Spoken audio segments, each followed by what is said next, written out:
fit a plug onto this. Got one at the stash.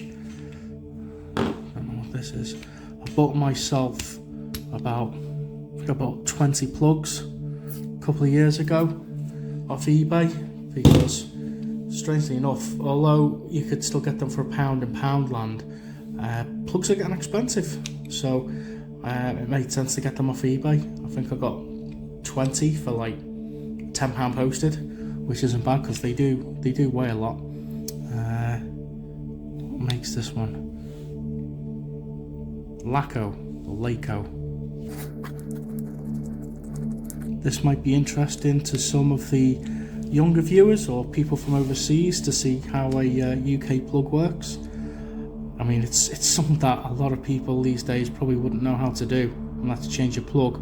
Not that you need to, because most devices come with them pre-assembled and they're non-removable, so it's just a remnant of the past having to change your plug. It's got a 5 amp fuse.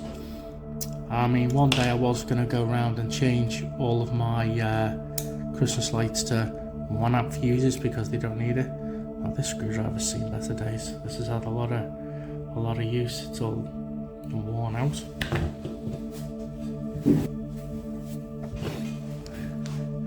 This one on the go. So if anybody's wondering from overseas, or anybody who's never wired a plug before, you can see it's printed on the inside. Neutral, which is the blue wire. Earth, which has an E but also has this symbol, is the earth wire. It's your ground wire. That used to be green in all colours. Now it is green with a yellow stripe, or a variation of both. And then if we have a look under the fuse, you can see L for live, and the live is brown. So it's blue, brown, green and yellow striped. In old colours it used to be black, red and green. And although the black and the red make sense, you know, black neutral, not dangerous, red live, dangerous, I believe the colours changed as part of a European standard. There might be other people in the comment section who could clarify this, but I believe the colours were also changed so people with colour blindness or partial colour blindness could tell the colours apart. The brown and the blue, I believe, for colourblind people are quite distinctive and different. So I think that's the reason it changed. But I preferred the black and red myself, but again, it's just personal preference. Let's get the cable grip. I'm doing a bit more.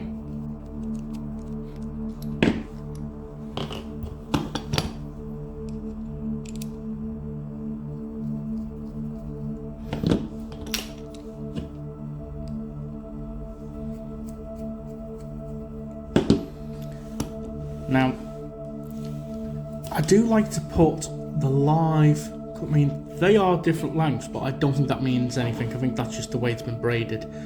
Now, I will wire it, the shorter one to live and the longer one to neutral, because of the way they've got to wrap around to get to their terminals. But I do like to have the live go to the first bulb on the set, the fuse bulb first. Otherwise it goes to the very top end of the set and comes back on itself, and it makes finding blown bulbs more difficult that way, because the longer strand that goes to the very end of the set will be live and you won't find your blown bulb. But if the live starts at the fuse bulb down here, then if the third bulb along is blown, then the rest of the set will not be registering on my electric meter testing device, and it's easier to find your blown bulbs. But in order to do that, because there's no colour identification for these cables, you have to wire it up, see which one it is, and then swap it around if you need to. Bit of a pain, but that's just the way things are. But also, that's the thing with UK vintage Christmas lights. It didn't matter which way round you wired them, they still lit. So put that through the cable grip.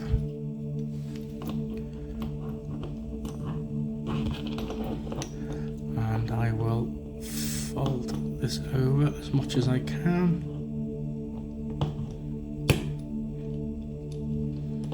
Probably need pliers to help me do it because of the amount of tin solder that's been put on it. Now this is interesting. This terminal has a blank on the back, so you can only push the cable in so far and then it stops. The screwdriver for this. There we go. Nice and tight. And this neutral terminal can only go in one way because it's stepped and staggered. So if you try and put it in this way round and you've wired it up and you push it down, it doesn't go all the way in. This is obviously a newer plug because it's got safety plastic on the outside, which is to prevent you from getting an electric shock. So the earth pin is longer because it activates a shutter to open up the live and neutral terminals, hence why you can't push something in.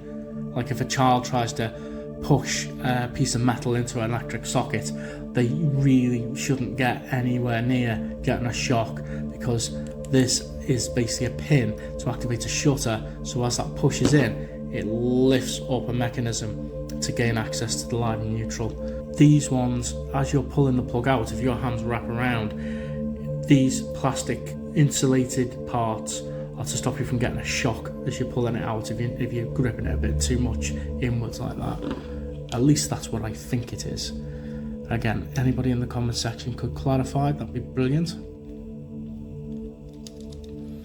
So, got our terminal, it's the correct way around. Put this in. Doesn't have a shutter on the back like the Live did.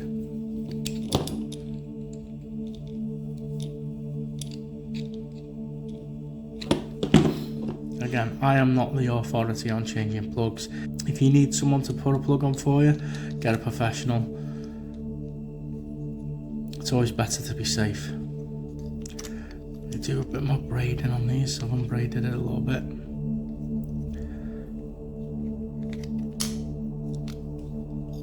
Pull that through.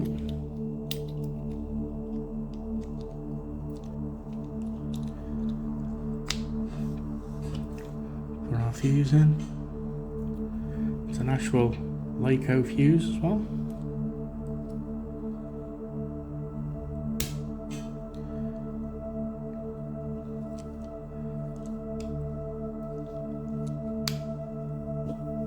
Dual cable grip.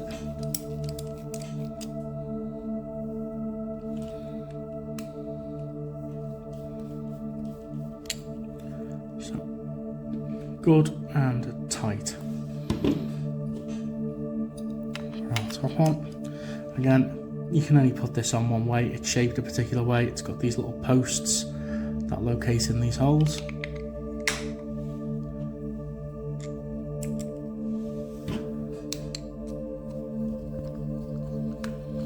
There are variations of plugs in the UK, but this is as generic as they come. So that's us done.